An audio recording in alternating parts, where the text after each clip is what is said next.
welcome to KQED Live. Thank you so much for being here. I'm going to speak into this mic now. My name is Sarah Rose Leonard, and I'm a live events producer here at KQED. We're all so happy you are here today.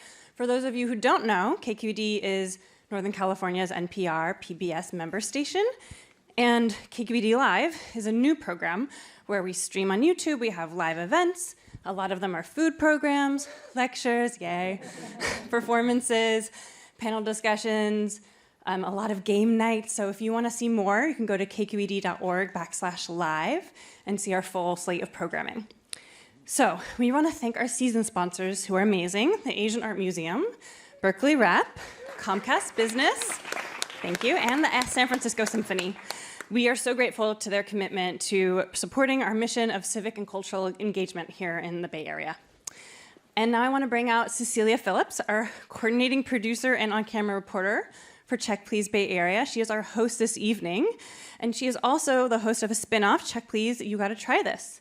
So Cecilia's gonna come out in a second, but I'm gonna tell you just a few things about her. So she's been a part of the Bay Area food scene in many different roles, including working under celebrity chefs, doing food tours in San Francisco. And in her special series, Cecilia Tries It, she scours the Bay Area in search of off-the-beaten-path spots for exciting, culturally diverse, and culinary experiences that fans can't miss. She is the host of our food series here at KQED, and please welcome Cecilia to the stage. Thank you.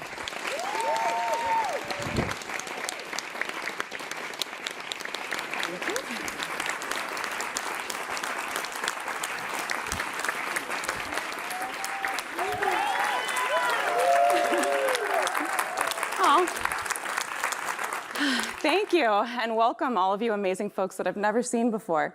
I also want to welcome everyone who's joining live at home. Thank you for streaming. Welcome to KQED Live. This is an interactive experience where we all get to enjoy different types of food and cuisine and learn more about the storytellers that I'm going to interview today. This evening, beautiful bonbons. So we're going to learn all about chocolate. I have 4 people from the chocolate world that we're going to talk to tonight. We're going to get technical. We're going to learn a lot about chocolate, way more than I knew. They're going to explain their world, and they're going to explain the artistry of what they do, which is specific to bonbons. Tonight, we're also going to see a demo. We're going to learn exactly how these are made, and I'm going to try my hand at making some bonbons. We'll see what happens. Thank you. Without further ado, I think I want to just go ahead and introduce our 4 chocolate folks. So please join me in welcoming them to the stage.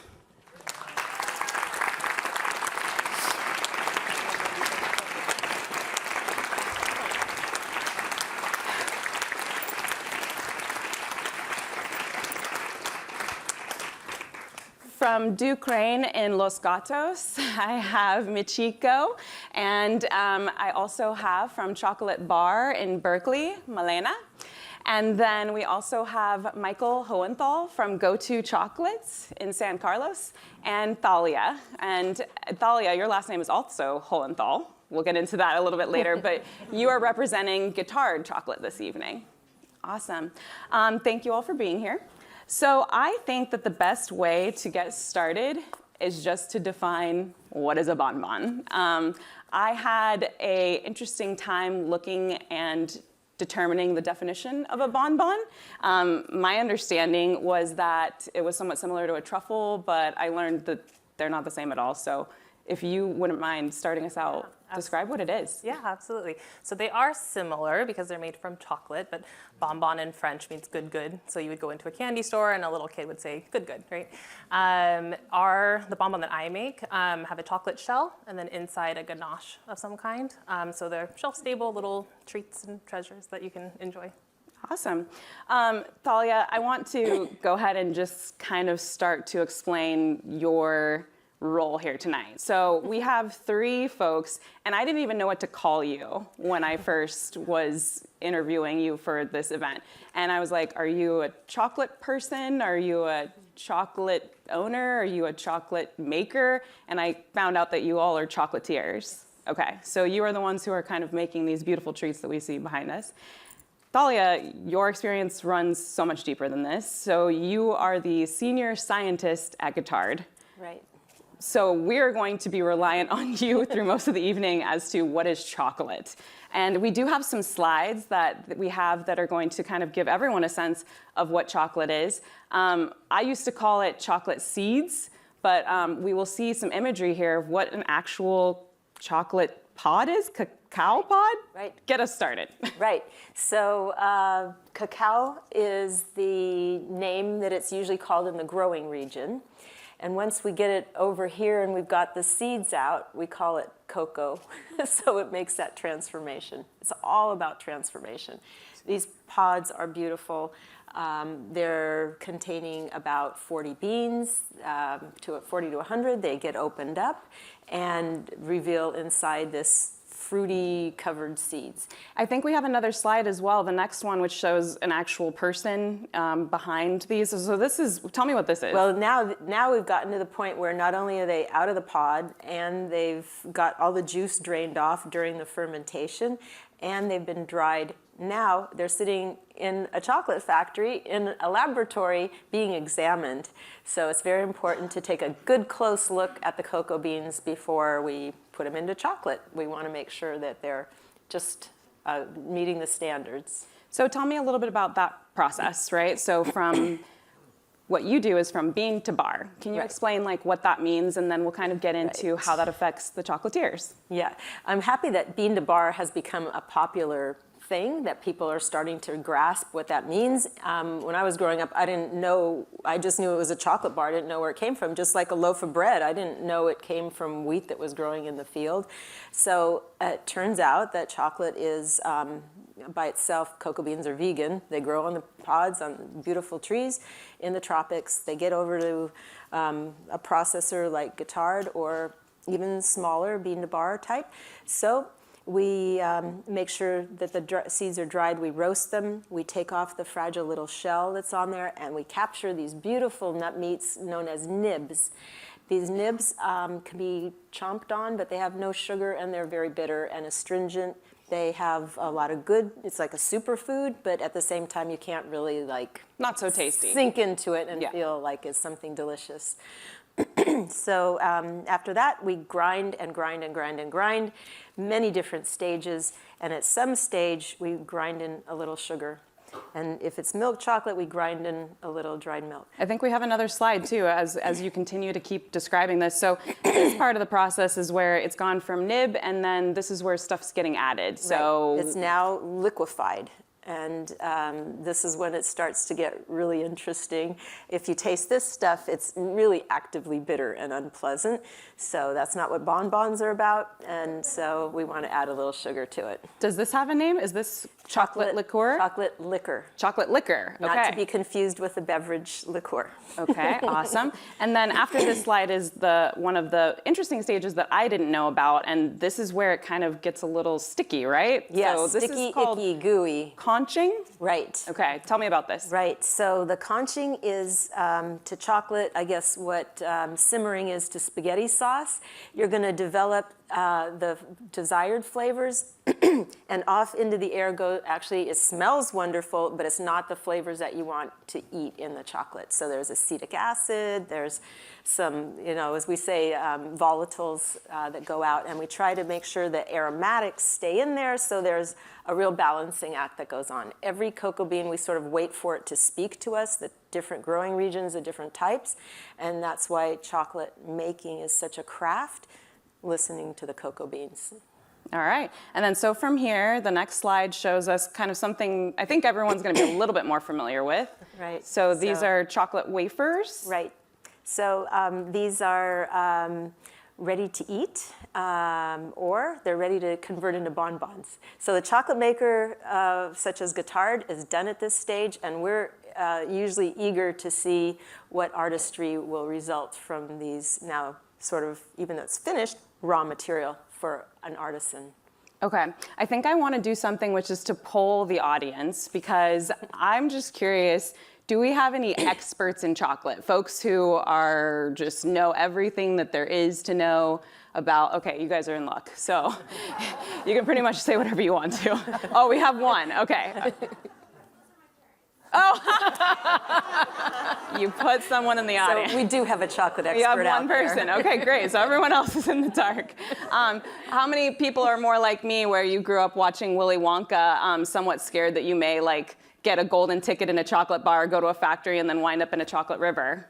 Okay, so some more folks like that. Okay, so I think what we can do is kind of begin to break down where we go from here, right? So I'm just going to start asking others. So, question: is this what's known as couverture? Because I learned so many big words through this. So, couverture is something that, you know, maybe we would all consider to be like maybe chocolate, but it's actually something that's been made for artisans to work with. Yeah, it's kind of chef's chocolate because it's in these wafers that are easy to melt. They melt quickly. They have a higher percentage of cocoa butter often to control the fluidity, so it's easier for us to work with when we're pouring. Okay, and then maybe you can kind of give me a little bit more. So, I mean, I have kind of a guide here if we want to break this down. So, okay, so dark chocolate, when we're like starting from bean and going forward, what is the breakdown of what it has to be? There's a certain percentage of things, and I think talking about cocoa butter is incredibly important too, right? So let's talk about what actually goes into chocolate. Absolutely. So if you take the top half, Dark chocolate. yes, dark chocolate, it'll have sugar, some vanilla bean maybe an emulsifier like a lecithin just to make it stick together nicely, and then the cocoa butter, cocoa nib. That's it. So it's very straightforward. That's why it's vegan, because there's no milk powder or anything. And if we go down your sweater. Okay, down here, this is like a milk chocolate? Yes, like a milk chocolate, Okay. yeah. So that would include a dried milk powder in addition to the other things that we talked about. And then the white chocolate.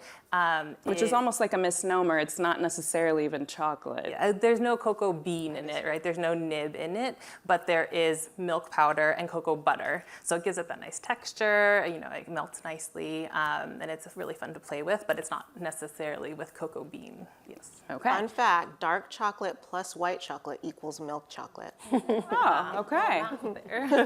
Kind of like how I put red wine and white wine together to make rosé. Exactly right, that's it, yeah. Michael, can you kind of describe cocoa butter? I think that that's like a really important part that I didn't understand at all. How crucial is it to be able to work with cocoa butter in the chocolate making process? So cocoa butter is a naturally existing fat that occurs in cacao, and the producers, the manufacturers, they have a bunch of steps where they, when they're processing the chocolate, that the cocoa butter is pressed out. And so during that process, Thalai is probably better at explaining this situation than I am, when they go to make the different percentages of chocolate after the fact. So, you know, you look at the chocolate in the packaging out in the stores and you see 99%, you see 72%, 60%, 55%. That's the amount of cacao mass in the actual chocolate that you're eating. So the cocoa butter is added back in. Some people use it as also a cacao solid, but that's not really, you know, the right way to look at it. What's the actual labeling where you can tell whether it's cocoa butter or cocoa solids? Well, the cocoa solids, usually we just think of chocolate liquor, bitter chocolate, Right. unsweetened chocolate, and then cocoa butter is added to give it the couverture texture. The texture. So that's really what it's all about. Oh, that's a nice mold. I recognize that. You recognize that one? I think that's Yeah, yours. so- There you go. You also will recognize that mold later. But anyway, yeah, so the cocoa butter is really about making the chocolate silky and smooth while you're using it. One of the really cool things about doing chocolate is that you get for you nerdy folks, we have to use change of states. So we have to understand when we're tempering the chocolate, which we'll get into later, cocoa butter is a major part of that because chocolate's crystalline and cocoa butter is a fat and fat's crystallized. So as you're using the cocoa butter with the chocolate, it has a very big impact on how the chocolate's going to come out, you know, the texture of it. So So it probably helps to have a chocolate scientist around. Yeah, from time to time. you know, every once in a while, if you can pick up a phone and get a hold of one. Well, tonight's going to be all about showing different relationships, and there's all sorts of interconnectedness here, and especially in the chocolate world. So I made a joke earlier about you both sharing the same last name. I'm guessing not a coincidence here. But you represent Go-To Chocolate, and you represent Guittard, but How did that happen? yeah. So I was asked to help out in a candy kitchen 17 years ago, 18 years ago, during the busy season. So I said, sure, I'll try it out. And I fell in love with it, like right away. For me, it was like a classic mix of art and science, and it was just really enjoyable. And I was learning from folks that had been making candy since 1947. So I was learning the old school, like, you know, how you made it during wartime. All the ingredients were so expensive and, you know, they couldn't use them. So basically I learned how to make cheap candy in the beginning. So I felt right away like I could do better. And so I mentioned to Thalia, at this point I knew she was in chocolate for a while, that I thought I could do a better job. Maybe I should start a business. A year and a half later, And I said, with pushback, sleep on that little idea. You'll never work so hard in your life. and all those things came true. So a year and a half later, I started Go-To Chocolate, and Thalia and Jonna up there have been integral parts of growing a chocolate business. And first of all, let me just say how honored I am to be with these. These are world-class experts that are sitting with me here, especially this one. So, It is a Yeah. very distinguished panel, and we will continue to get into it. And in fact, it's a great segue into what you've done, Thalia, with your life. So I met Thalia when I was out on a Cecilia Tries It segment for Check Please Bay Area. And I was at the Half Moon Bay Farmers Market, and someone had explained to me that they had actually made a specialty box of chocolate for my arrival. And I have never felt so loved in one moment than I did at that point when I opened a box of chocolates that you had kind of crafted and put together for me. So you also in that same moment mentioned that you had been inducted into the Candy Hall of Fame, which, yeah. I don't know how many people can say that. Can you tell me? Well, it's been going since we just celebrated the 51st year, so it's that old. And the organization that gives out the recognitions, and about every year there are about 8 to 10 people that are recognized. And I have to be honest, it's talk about humbling. It's you know, people like the founder of Mars, founders of Hershey's, founders of all these big brands and important companies, and so many others that we know and love in the confectionery world. And not only that, the people who represent these companies in the sales side, and I happen to be part of the greater chocolate community and teaching. And unfortunately, I have way too much content, and you have to tell me when to stop talking. You're actually segueing me perfectly. So tell me a little bit about where you taught. So the teaching that I do is based on the knowledge that we have right in the chocolate factory. So in a chocolate factory, there's so many processes transforming the beans, the roasting, controlling all the machines that do all this work, and all those grinders, and then forming it. So all of that, again, back to the cocoa butter, requires very careful control. And we want it to taste good. And it's not just making the stuff physically look good, but how is it tasting? We're going to eat it. So there's a lot of chemistry, all the science. So I participate in teaching the science of chocolate, the science of confectionery, and they also awarded me a master chocolatier degree because of all the learning that you have to do to teach. So it's been great. So anyway, giving back to our chocolate community, that's how the Hall of Fame found me. And Milena, I think that connects you to Thalia. Yes. So, I mean, just a little backstory. I don't have a culinary background. I came to chocolate kind of out of left field because I was into arts and crafts. I was working as a metalsmith, getting very tired of like a sharp, hard, stinky material. And my partner, similarly, we wanted a new material, and we saw artisan chocolate for the first time at a local craft fair, and this was around 2004 when it hadn't really exploded in the Bay Area yet. So we were just like, wow, look at this new material. It's like sensuous. It's like, you know, you can taste it, you can cast it, you can like decorate it. It's amazing. Okay, let's be chocolatiers. So I mean, we're good cooks and we're good with our hands, so we just kind of like figured out how to do it and slapped together like a bunch of bonbons that were very popular amongst our friends, but kept having like very bad technical difficulties where they would like melt too easily or like they would turn white the next day. So I was like, okay, I need to learn how to technically work with this material. And that's when I took a class. Thalia was my first teacher.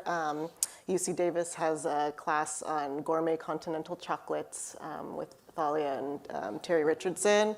And so there I learned the science behind working with this material, and it's kind of all I needed. Yeah.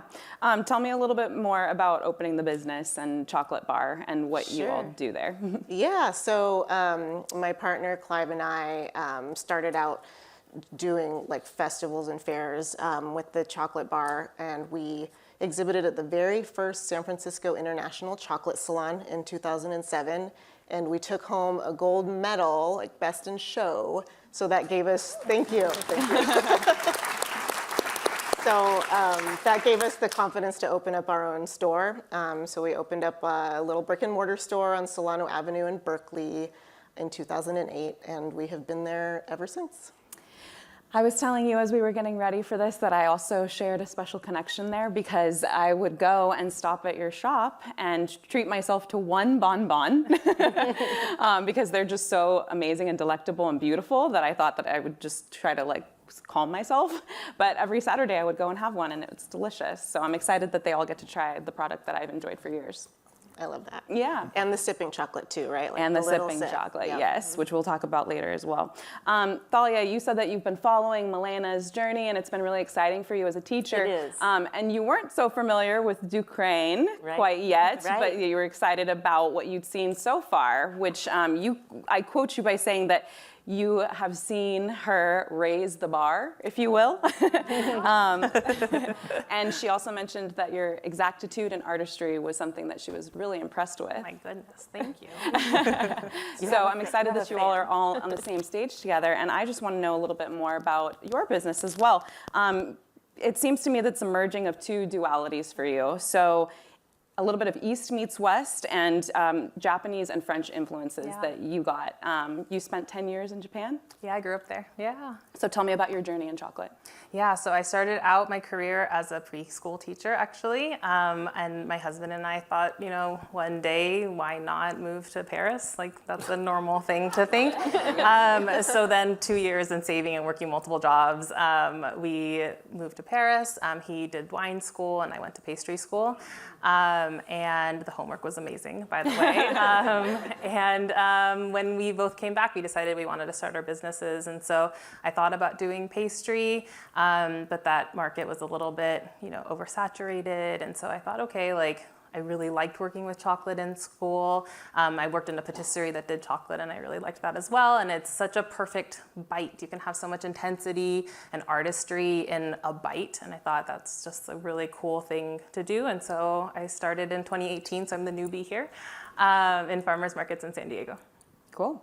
Yeah. You have someone who helps you as well, who was with you during your time in Japan, these formative years. Yes. So does this person help you create the beautiful artistic brand behind it? Where does the inspiration for how they look come from? Yeah, absolutely. So the actual product line, I come up with the flavors, and the production is done in Moscato, so we're very local to here.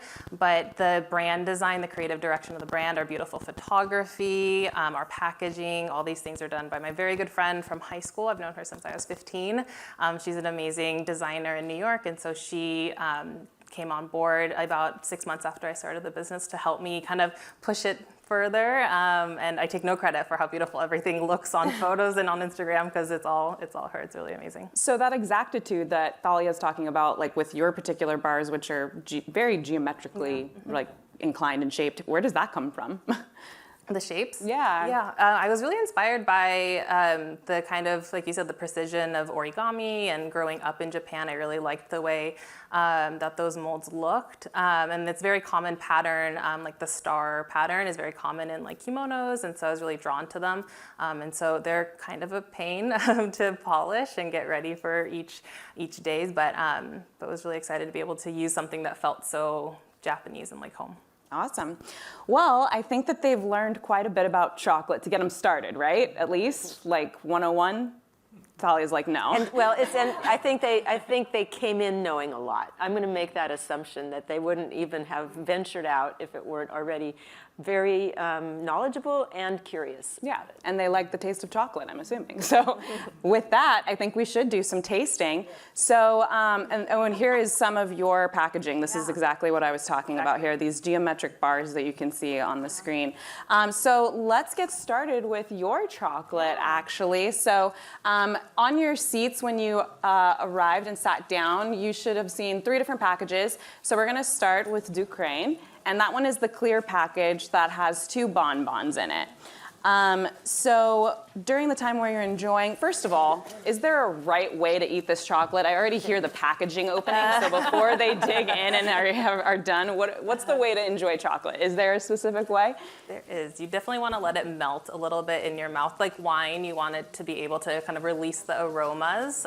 So you want to take a bite, let it melt a little bit, maybe breathe in through your nose and really circulate the aromas, and then you can just go for it. Okay, before we eat, so we're gonna try the first one together because you have 2 different flavors for us. Yeah, sure. Yeah. So as we're doing this, we're gonna have the booth put up the ingredients list, and this is for Deux Crânes. And so, first of all, let's identify the different colors and the shapes that they have in front of them. So what's the first one we want them to try? The one on top of the bag, it's a green and gold heart shape. Yes, that one, exactly. That one is our hazelnut kinako, which is a soybean powder. Do you want me to explain? I do. I'm going to let the booth get the ingredients list up for anybody for allergens. Okay, so this is for yours. So this is hazelnut kinako. Mm-hmm. So I also had kinako not that long ago. It's an interesting flavor profile. Yes, describe it in detail. It's almost like a And please eat butter. this one, right? They can try this one? Yes, okay. Yeah, this is the hazelnut kinako. Torture, yeah. Yes, the kinako is a really common ingredient we use in Japanese and a lot of Asian confectionery. It's like almost like a peanut butter powder. It's because it's a legume also, but it adds a real richness and depth. You're going to taste more of the hazelnut in this one, but I wanted to kind of create like a toasty, nutty flavor and accentuate that. It's got a savory aspect to it. It's an unusual flavor if you've never had it before, because if you're expecting sweets, it's kind of different to try something so savory. Exactly. I think they're chewing. Thank you. Okay, so that's the first one. And then you brought a second one. And what does that one look like? Give me a little description of what they're seeing. It's a red geometric shaped bonbon.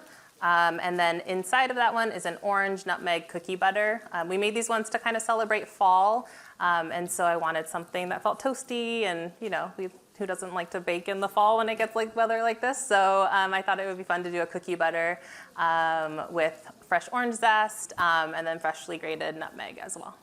Awesome.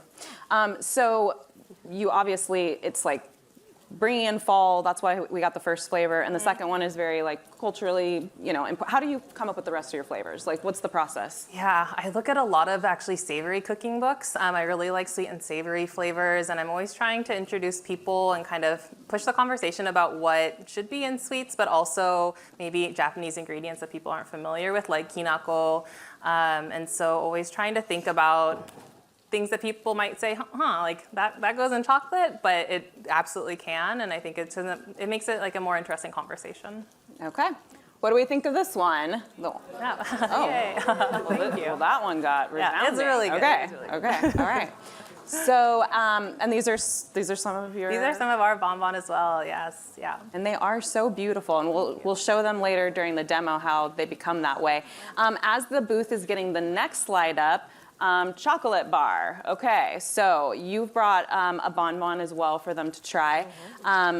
Perfect. So we're going to put up the ingredients. So this one is in the white packaging. And it says Xocolate Bar on it, right? Yep. All right, so tell them what they're about to enjoy. And first of all, what does it look like? Because I don't think they got a preview because your packaging is not clear. True, yes. It is a dome with green and yellow luster dust on it, and the filling is tamarind mango. This is actually the very first recipe we ever conceived of when we were dreaming of making a chocolate business. It's probably totally different from Michiko. It's very bright and tangy and tart. And the texture is a little bit unexpected because it's not a traditional ganache. It has no cream. And we conceived of the flavor when we were traveling in Thailand, and there's a lot of tamarind and mango in the cuisine. And I had something, and it reminded me of this childhood memory of this guy who I grew up in this Latino neighborhood, and this guy opened up in his garage this Mexican candy store. And so I would go in there, and there's this Mexican candy called tamarindo, which back then, I don't know if they still make it, but you squeeze it and it comes out kind of like Play-Doh from the top, like Play-Doh hair. Is anybody familiar with this? Tamarindo? Yeah. So I was like, wow, it's like this nostalgic flavor, but melding this totally new travel experience. And yeah, I just thought, this is a great chocolate. Great. And I think it's interesting that you mentioned that this one is correct vegan. Yep. Oh, no cream added. Interesting. That's an extra loud wrapper. That's just someone opening in the back by the microphone. And so no cream added. Was that something that you really wanted to try and when you first got started, or was it just? No, it actually just happened by accident. And I mean, we were drawn to really bright fruity flavors, which don't necessarily need cream. So we found that some of them took on kind of like a curdled taste if we added cream.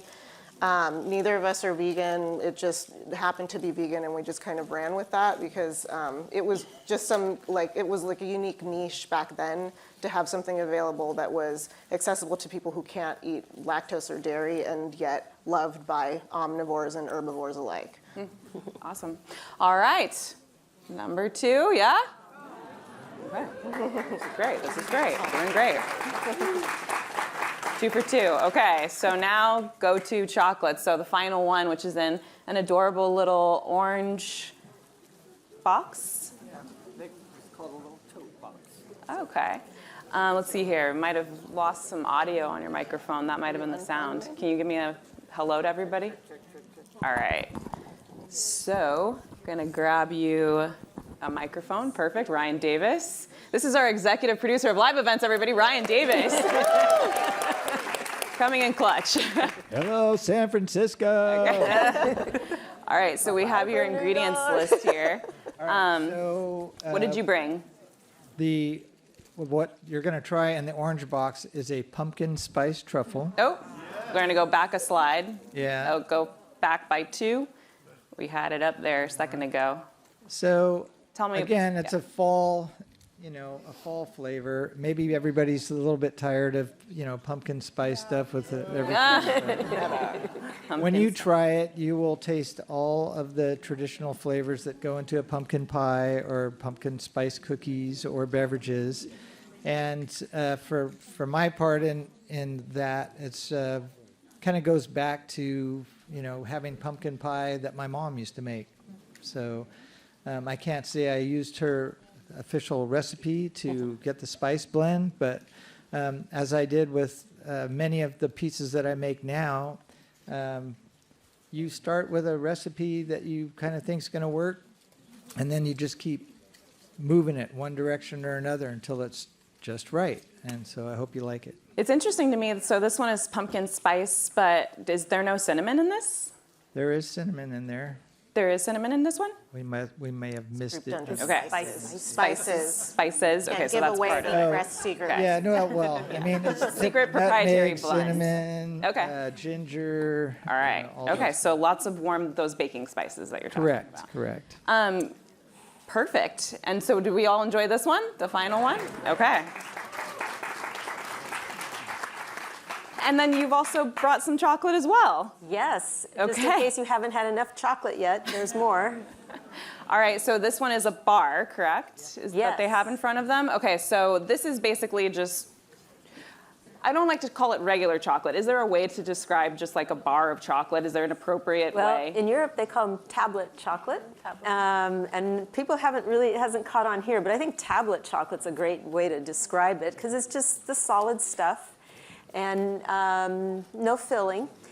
It's, this one, can I tell a little story? Yeah, Okay. I think So it's also important. Is this one single origin? Not exactly. So let's describe this one that. This one is a special blend. It was created for Guittard's 150-year anniversary in 2018. And the blend drew from the antique recipes that are kept in the vault at work. And the growing regions at that time were in the South Pacific and South America. And so as a group, you might say, but Gary Guittard is really a cocoa bean curator.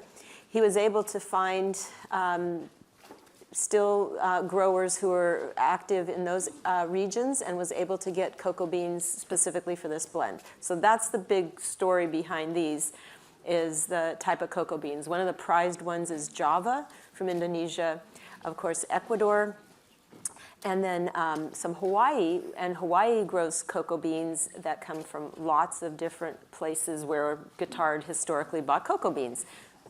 Long story longer, I could go on for too long. But the 62% cacao, so like Michael was saying, it's the combination of the ground up seeds plus the added little cocoa butter to make it nice and melty in your mouth. And this one has displays some cherry notes, some fruity notes, some pineapple notes. You're going to be able, if you really meditate on it, you'll be able to key out lots of individual flavors. But more than that, we're looking for a flavor experience that's balanced and gives you a lot of taste experience. And I think of it like a hike.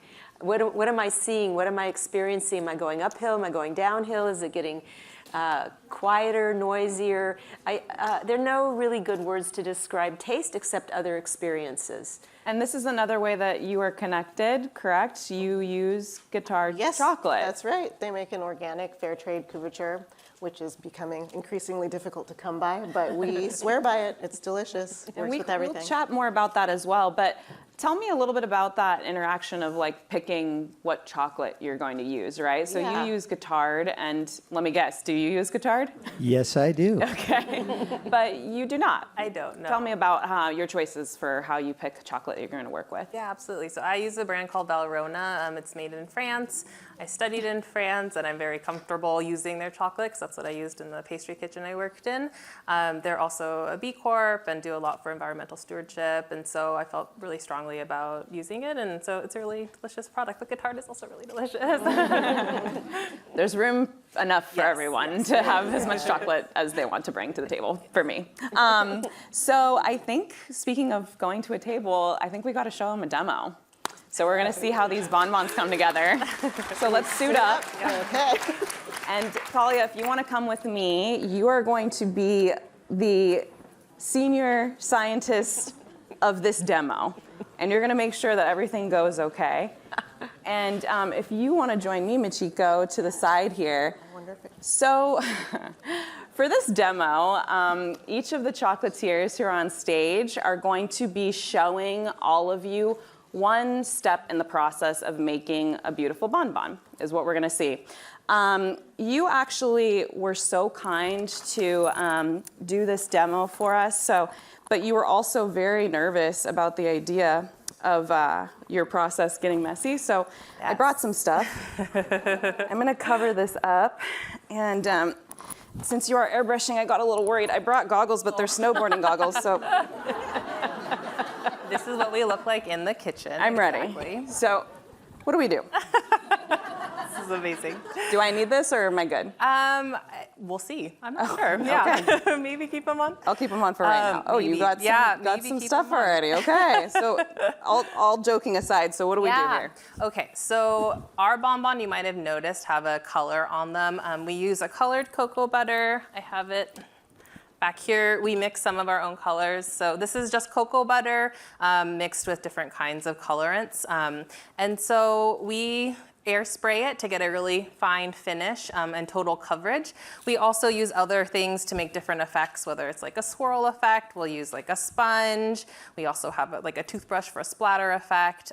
So we use all kinds of tools that you can find very easily. So the booth is gonna get an actual feed so that everyone can see what's going on the table. And so we're gonna start so we can actually see what you've brought here. So we have the molds. Yes. And so let's start here. So this is where the bonbon begins. So I'll hold these up. So where do you get these? I order them from a company called Chocolate World. They're based in Belgium. This is a hard polycarbonate, so which makes it really easy for us to scrape them. You might be able to find more flimsy ones, but in production it's just not really realistic for us for the volume that we're doing. Okay, so this is how we start with the plain mold, okay? These are polished always. A really important step that we're not going to bore you with is to polish them with alcohol to get any remnants of fat or anything off, and that way you can make sure it's going to be really shiny, and it's a super important step. Okay. And the chocolate will mirror the surface it goes on. Whatever exactly. surface you put it on, that's what it's going to look like. Exactly. So we're very careful with these. We don't scratch them. We have very specific towels we use with them. It's a very kind of type A experience. Okay. Yes. So then after it's polished and after we've done our initial design, if we're doing one, this is our trusty air compressor. She's very important to our production. And then this is our air spraying gun. So this cocoa butter just went straight in here, and then we're gonna turn it on and see how this So goes. this isn't chocolate. This is cocoa butter, This right? is cocoa butter. Okay. It's not just like paint because it's going to set up. It'll freeze. It'll go hard if you don't get it moving right away. Yes. So we don't want to talk too long. All right, Well, let's and this do is an important this. step. So this should be tempered is an important step to But know. I'll get to try to do this too, right? Yeah, you want? Well, you yeah. show me Okay, first. okay. I brought my gear, so. Okay, you are ready. All right, you're more ready than I am. All right, here we go. So this goes on. I'm gonna All do. right, so perfect. Just make sure that we're showing this off to the camera. You just see because I think. And how did you learn about all this gear? Like you had to learn about, I mean, did they Yeah. teach it in the culinary No, school? no. I took specific like chocolate classes to learn this, and then it was a lot of trial and error and a lot of error. We'll see. There we go. All right, so we Just be aware of the camera. Perfect. yeah. All right, so Oh, wow. okay. So just out. like painting it on. just like painting it on, and Can we're I gonna go the other direction? Yeah, we're gonna. All right, here we go. Well, let me do this. All right. So just this direction? Yeah. Oh my gosh. Okay. Whoa. Oh, what did I do wrong? Gotta keep it pressing down. Oh. There we go. Keep it moving. Yeah, and keep it moving all the way through. Yeah. Oh my gosh. Okay. If you need a job, come find me. It's busy season right now. It tastes delicious. It's so good. We do Okay. have a filter in the kitchen so that we're able to keep that. Oh my gosh. And look Yeah. at what we have here. So now this is basically a cocoa butter brushed mold. Yes. Okay.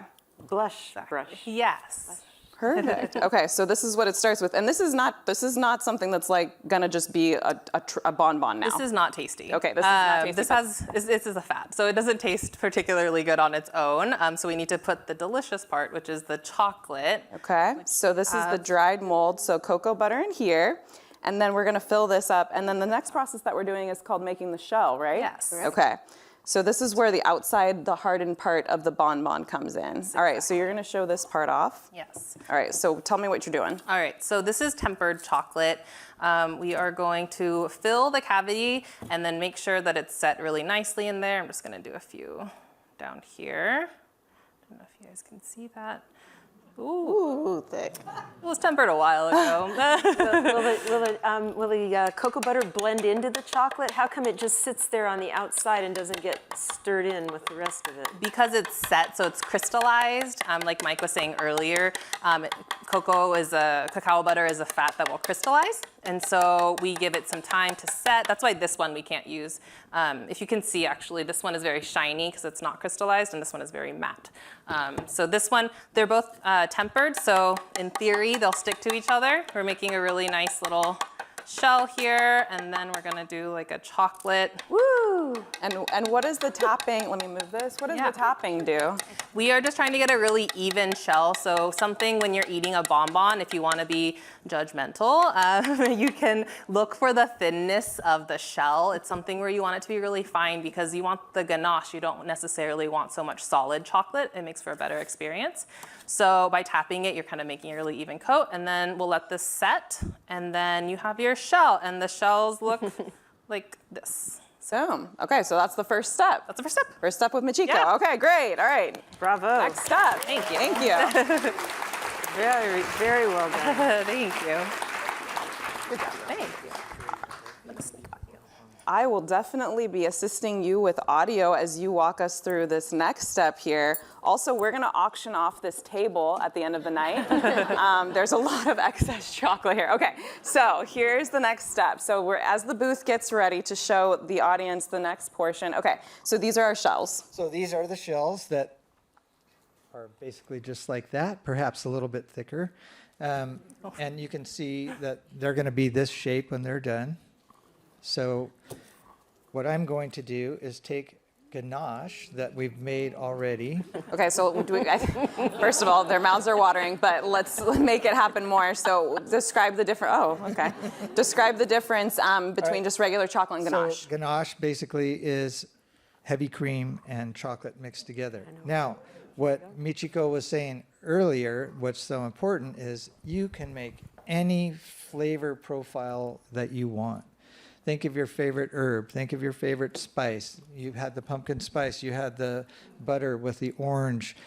There's so many different things that you can put in the cream and infuse those flavors, and they just, I mean, it takes your breath away sometimes what you can come up with. All right. You know, for inspiration, where's my little Got a little scissors here. So you have a piping bag. piping and bag? This has You been can filled. actually make these. They teach you how to make these in the classes that Thalai teaches out of Look at that plug there. Out of paper. Got it. Okay. But I never was that good at doing it, honestly. So, and this is a little bit quicker. It's discardable. I am using plastic, but what the heck? So you can do this at home with a Ziploc bag too. Yeah, you Yeah, can. If the- pastry bag with the tip, it's a little bit more cleaning. So, but you will find when you mix the cream with the chocolate, it's a lot easier to clean than using just chocolate.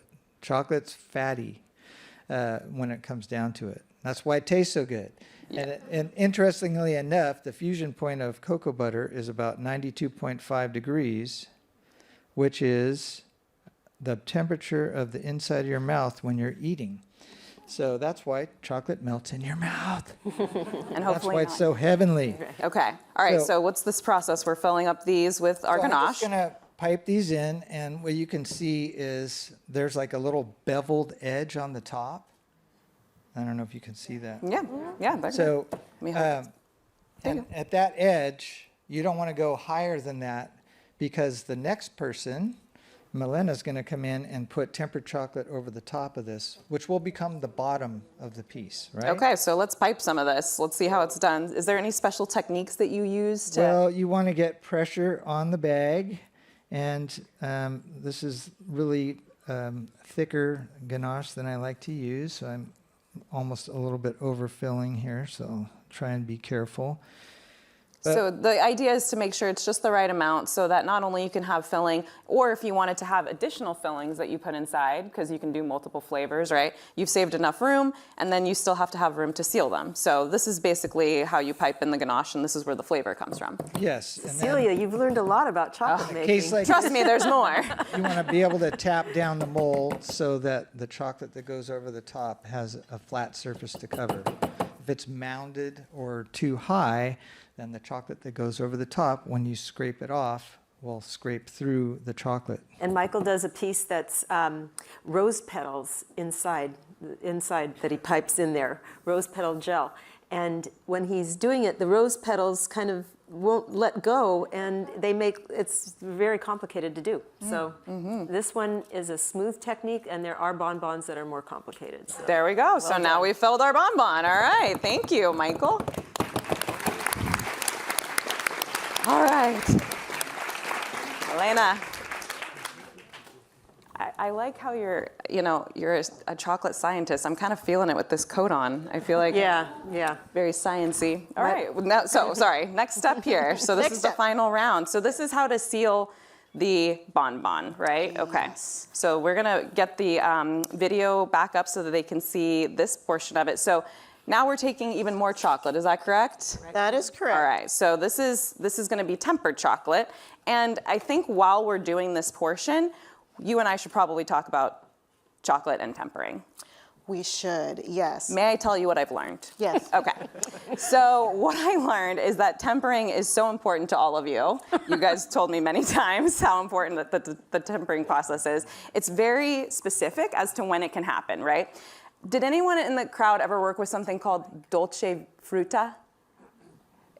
To remind you, it's a little cardboard circular container that you would have found in the grocery store by some strawberries. It had I've a seen brown it. top. Anybody? Yeah? And it was like your first tempering as you were a kid. Anybody? They're wafers, right? And so they're made with cocoa butter. And you just put in the microwave for 20 seconds, but not 30 because it'll scorch, right? What I think though is it's probably not cocoa butter if it just will set and be shiny without having to bring it to a specific temperature, because cocoa butter, you have to be so specific. A degree makes a big difference. So shall I? Please. show? I mean, that was Okay. my first experience with tempering chocolate as a child. I thought I'd share that with you, but I learned a lot more because it has to be at a specific temperature. Yes. And you cannot burn it or you'll scorch it. And then if you do anything like add water. Oh, forget it. Yeah. Okay. Chocolate's a really dry substance. I mean, it's like a powder with a fat. And so you can imagine if you add a drop of water to a bunch of powder, it's going to clump. So the same thing happens to melted chocolate. If it gets water in it, it will seize. And if you... Oh, shall we do this Yeah, demo let's do first? this. Yeah, Okay, so this is tempered chocolate, right? And the other aspect of it is that you have to pre-crystallize it. So we've talked about this crystallization of the cocoa butter, and invisibly there are little cocoa butter crystals in there now. If we had not tempered it, there wouldn't be. And those little seed crystals are necessary to get it to set up when it cools. And so the types of crystals that you want are beta crystals. Oh boy. Oh, I'm impressed. Nice. Yay! Learned a lot. So the chocolate can crystallize into many different types, up to 6 crystals. Known as polymorphs. Oh, there you go. Didn't get to that chapter of the book yet. But what you want to do book is are you reading? I just the internet. You want to get that specific crystal because this is the one that creates the glossy, smooth, delicious chocolate that we know. And if you don't do that, we're going to show them what can happen, right? We will. The different yes. things. So let's go back to this process. What I'm doing right now is I put on a transfer sheet. This is actually an acetate sheet that's screen printed with cocoa butter. So that's how we get the pattern onto the chocolate. And I'm just squeezing it off. Did you make this pattern, or is this No, I have made some of the patterns. This is a stock design. Okay. Yeah. All right, so this is the way to get some of these beautiful prints on top of the bonbon, is this acetate. What is acetate? So this is... Plastic. Plastic. Okay, so it just You gotta goes love on there, plastic if you're pushes doing it down, and then boom, you're Right, set. and now what's going on is the cocoa butter is crystallizing and it's adhering to the cocoa butter ink that these designs are made of. And then the chocolate that we saw earlier that was really clumpy was over crystallized. It had grown too many crystals because it's, you can only hold a tempered chocolate for so long. Yeah. How long does this sit for once something like this has happened and the print is on here? We leave it overnight Okay. just to be safe. So yeah, right. the longer you leave it, the shinier it gets.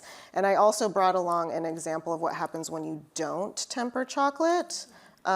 This is some chocolate that I just melted in the microwave and then poured into a Tupperware container.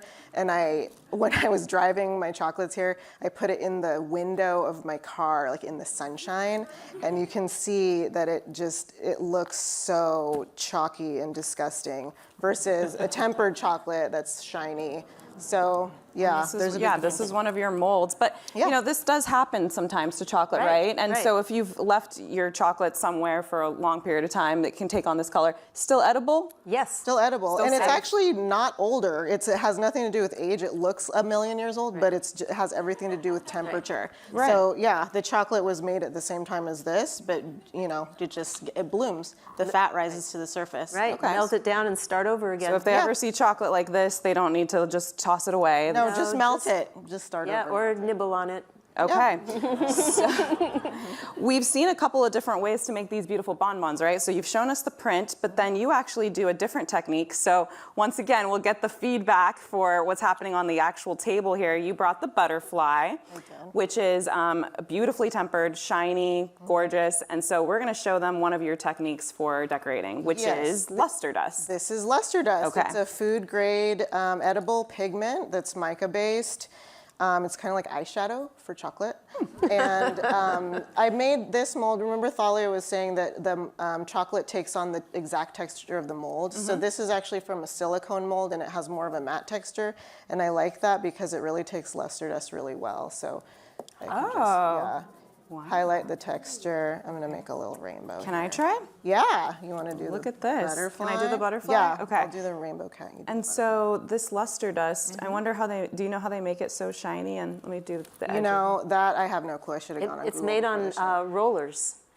It's produced on almost like grinding. It's the mica, which is from the earth. It's an earth. And when it's ground very fine, it reflects the light. So it's actually made the way cornflakes are made. These are like just little tiny cornflakes. Wow, okay, interesting. Well, I'm kind of getting into this now, so I'm just gonna stay here. Yeah. And I'm you gonna probably do. don't want to go overboard. Oh, 'cause okay. a little dabble do you? You probably want to like brush that up. I've left the goggles on. Okay, so thank you so much, Milena. Okay. Now, here we go. All right. So this is the moment of truth. So you all brought bonbons that were finished, and our scientist here is going to unmold them and see how you did.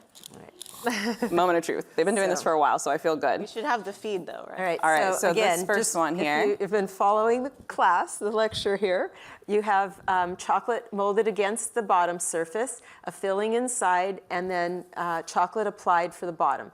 And now, Sounds good. Oh, almost all of them. But look at how beautiful the color. Look at these. who made these? Oh, this I is wonder who made these. I'm guessing that these are wonder who Michiko's. made Okay, the geometric shape. they're All right. just gorgeous. All right, so this one, the second one here. Now, Let's see these ones come out. Another one.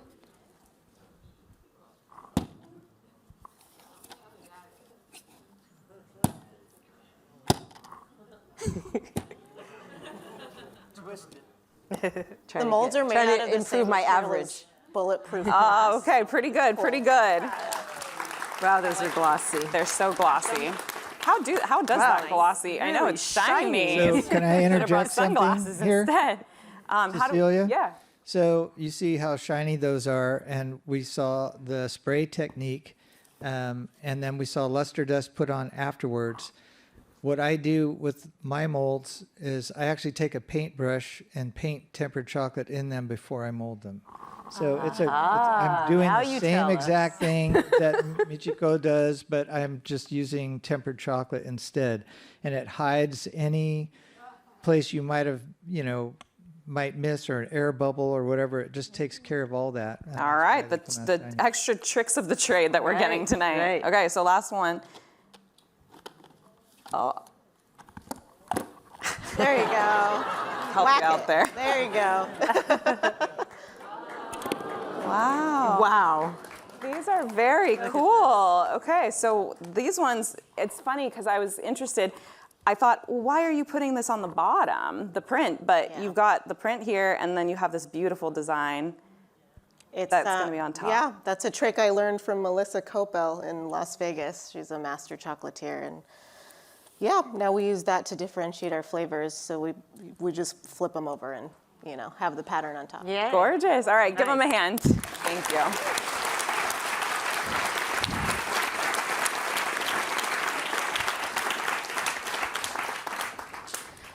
Well, that was fun. I don't think I did too bad for my first time. Thank you for bringing the airbrush.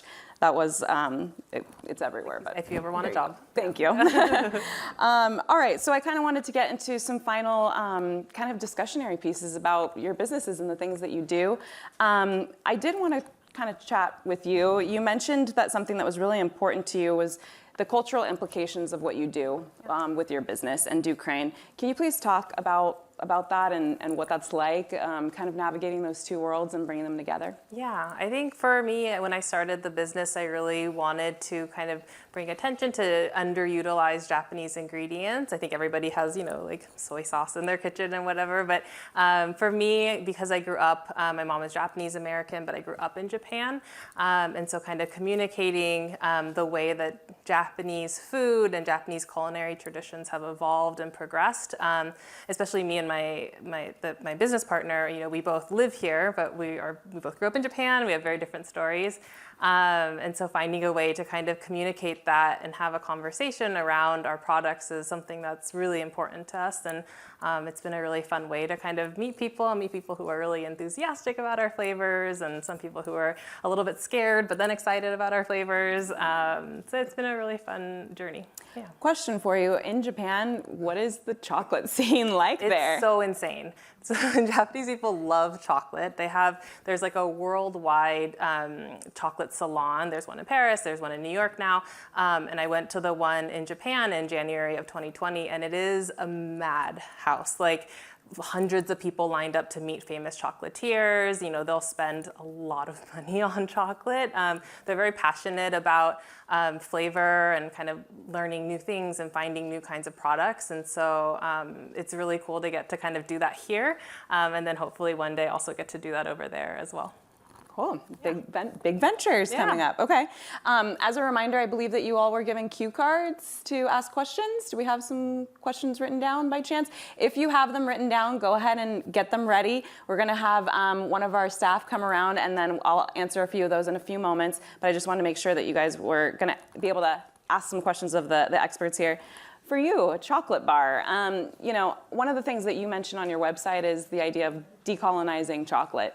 I'm curious, can you even describe what that means? What is that all about? So, for centuries, there's been a very unequal dynamic in chocolate manufacturing where cacao, just by the nature of the plant, has to grow in the tropics. Okay, so in the global south, and then it's 20 above degrees, and 20 below exactly, the equator, from the Tropic of Capricorn to the Tropic of Cancer, and it typically gets processed in northern countries where it is colder, so the climate is more suitable for that.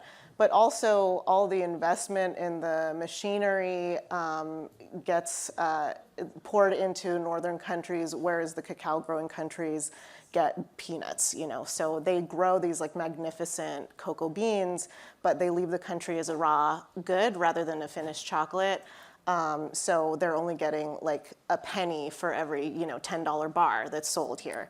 So we started an initiative in 2020 because we also retail other chocolates and pure chocolates from around the world. And so in 2020, when we kind of all had a time to like think about social justice and how we can kind of help, we decided to decolonize our selection of craft chocolate. So everything that we carry is actually made from bean to bar in the country of origin. So not only is that, supporting the farmers of those countries, but also more like investment in those countries and more white collar jobs like, the designer and the chocolatier and the paper maker and everything. So just to kind of address this centuries long inequality. Yeah, that's cool.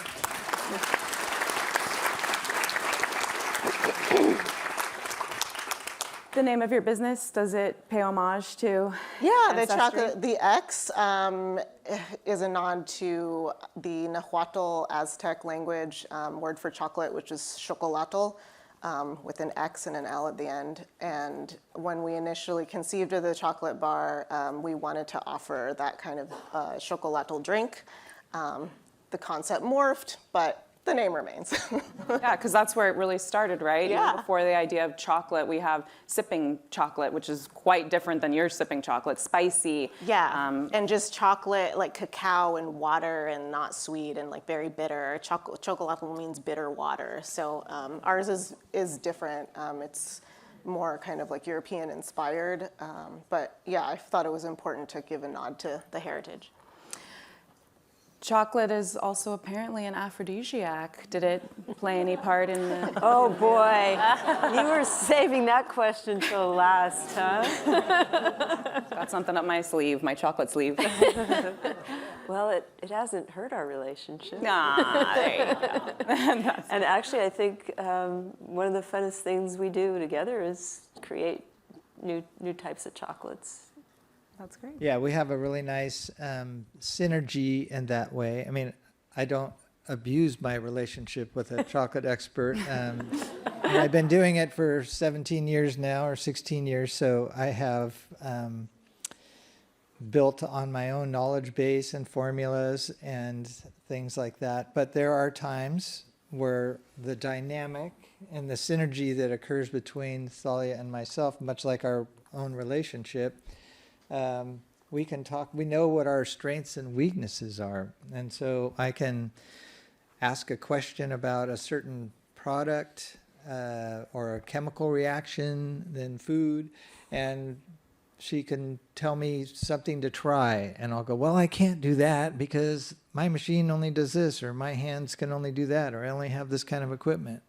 Oh, well, try this instead. And then we just work back and forth, and sometimes we'll create a brand new piece after one conversation, which is really cool. Right, and it leads to very few test products to have to give away. Yeah. Unfortunate for those that want to come and just do tasting, but nevertheless. We'll answer some of these questions in a moment, but one of the things that I did want to ask you about, the two of you, if you'd like, is the idea of this thing that I would consider to have been a buzzword for a while, of fair trade chocolate. Oh. Can we talk about that for just a moment and just, what does that mean? And is it something that's still of relevance that, we can take part in and be aware of when thinking about where we buy chocolate? Very good question. It goes really deep. And on the Guittard website, I'll start out by saying there's an entire area dedicated to Cultivate Better Cocoa, which is Guittard's initiative for getting in and more of the decolonization aspect and helping to, well, there's no secret that cocoa is grown in some of the poorest countries in the world. And the idea is to, as being that we want the output of that agriculture, we also want those communities to be very healthy and want to do whatever they need to achieve what they feel is their best. And that's kind of contradictory to the colonial model, which is you do what we say and everything will be fine. That's not how it works. It's much more about developing the relationships, and I'm really proud of the Guittard family for going to these growing regions and meeting the people and learning to understand their needs better and what it's going to take to develop their communities. And we've maybe all heard of microloans and women's empowerment and these sort of initiatives that the World Health Organization and United Nations are backing as well, and using some of those global initiatives. So we're doing our contribution and our investments in that way to develop all across the board, all kinds of agriculture in those areas so that the people will eat well and be healthy for starters. Yeah, that actually leads me into some of these amazing questions that folks have asked.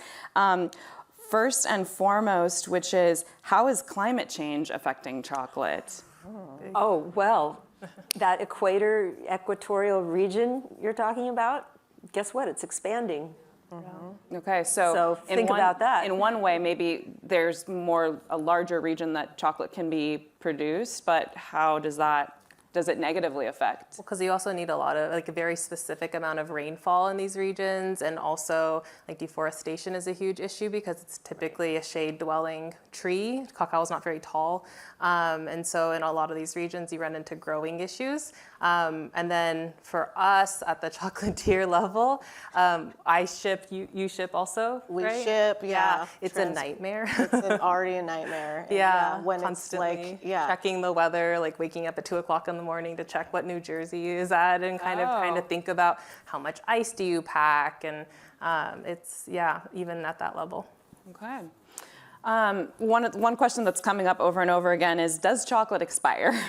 Got some people that have been holding on to theirs for a while, apparently, but it doesn't stay in my house very long. So does chocolate expire? depends on what's in it, right? Pure chocolate can age like wine. There you Right? go. I've eaten 15-year-old chocolate and it's What? fine. Really?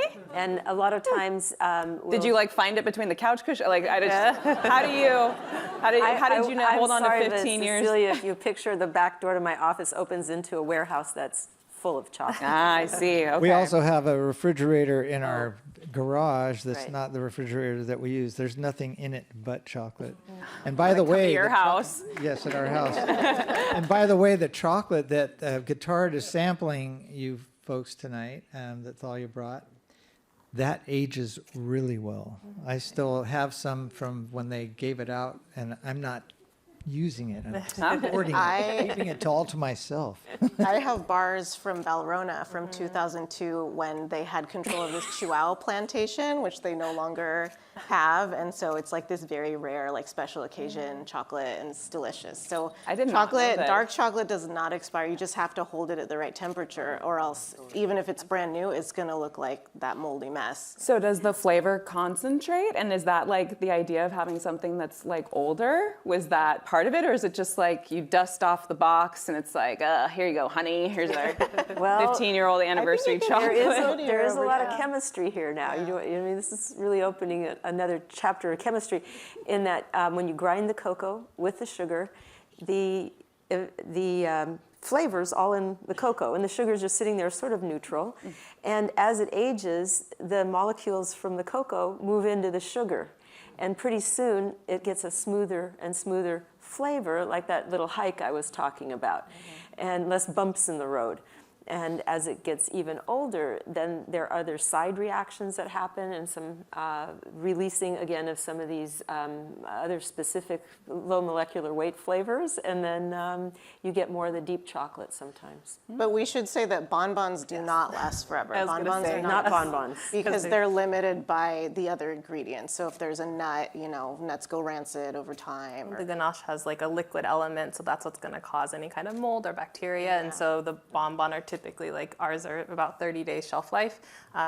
So don't keep those for 15 years. It will make you sick, but the bars, yes. Good to know. We take great pains to control the active water in our ganaches, Yes, so thank ours you. will hold for like 4 months, but still not forever. Yeah. Which leads to another good question, which is, how do you decide the flavors that you put into your bonbons? And bonus question, is there a flavor that just didn't work? Something that just did not? Eucalyptus. And So sorry. When I first started, I kept this blog, which is long lost to the WordPress trash heap. But I tried, like, every day, I would just try to make a new flavor with chocolate. And I found that when you're working with Guittard, which is this kind of like neutral, like just perfect, even chocolate flavor, it just goes with everything, like literally everything, except for beer, strangely, and eucalyptus. Okay. Any other flavor busts? It's more about how much like strength you can get out of an ingredient. So I really wanted to do a wasabi ganache, but it sounds good, right? But it's it's actually very mild when you mix it with the cream, because the fat will cover your tongue, and so you don't get that same strength. And so it wasn't that it was bad, it just didn't taste like anything. And so that was a bummer, but. And then Michael tried to do a carrot sweetened chocolate one time, and it just, no matter which way he tried it, it wouldn't work. Good to know. Carrots are not my favorite, so just my own personal Champagne preference. truffles are also a challenge. I can't do champagne. Yeah, it's the flavor. Yeah.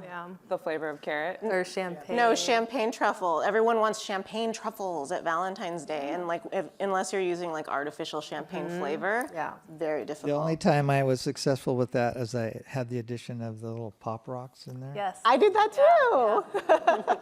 Oh, For the Pop Rocks. fizzle. We do Yeah. that a lot. Yeah. Everyone's tried it. Okay. So the final question here is, can I have more chocolate? So we're going to answer this one. So where can they find all of you? Amazing chocolatiers. Where can they get the chocolate? Michael, where are you found? And we'll pull up a slide. They actually have some information for like website and where you are, but tell me more about where you can be found. So we have a website, gotochocolate.com, and we ship like everybody else. In the summertime, it is problematic. I'll just say that right away. But we do what we can. And then we just exclusively sell at 2 farmers markets, one at the College of San Mateo every Saturday from 9 to 1, and seasonally in Half Moon Bay at the market that's also on Saturdays from 9 to 1. So if it wasn't already obvious, we're going to actually give you some more chocolate now. Yay!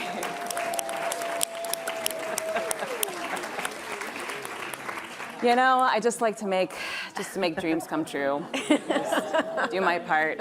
Okay, so it looks like they're handing out your second bonbon. Yeah, so the beige colored box with the Go To Chocolate label has a coffee caramel in it. So it's not a traditional bonbon per se, but it's still good. So I hope you like it. Well, but why isn't it a traditional bonbon? Well, typically, as we said before, bonbons are usually a shell molded piece with a ganache in it that's been flavored. Now, this is a coffee caramel, so I've taken coffee and made a reduction of it and put it into the caramel. So it's very strong caramel flavor. There's a coffee bean on top of it, but it's not like a ganache. Yeah, sounds delicious.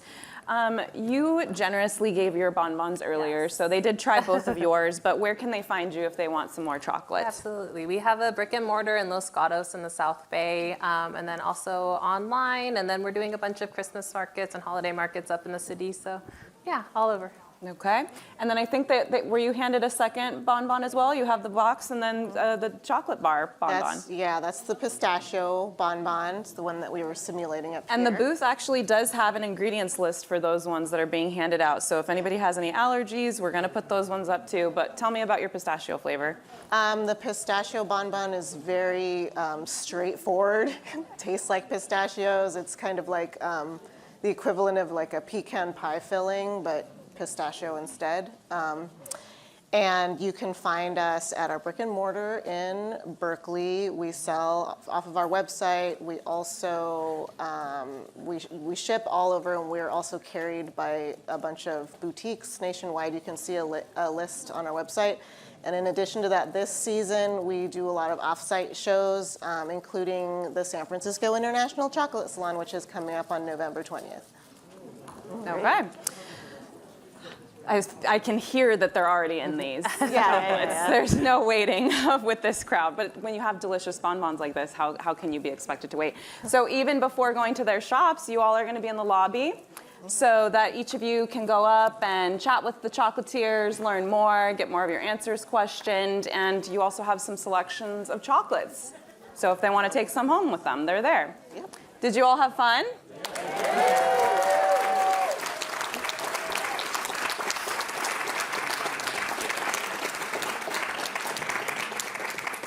Can we do it one more time for Peter Borg for broadcast? Did you have fun?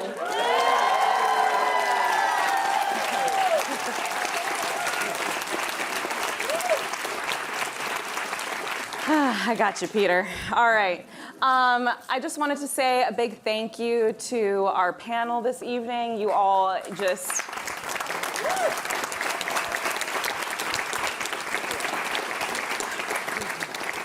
I don't know about all of them, but I just learned so much more about something that I thought as a kid, I knew everything I needed to know about chocolate, right? But you just took it to a whole nother level, and I think that all of us will be able to go and find really amazing chocolates that fetch a higher price point, but because they're a really amazing product and you've put a lot into them. I want to give a big thank you to our events team, to Ryan Davis, our executive director for events.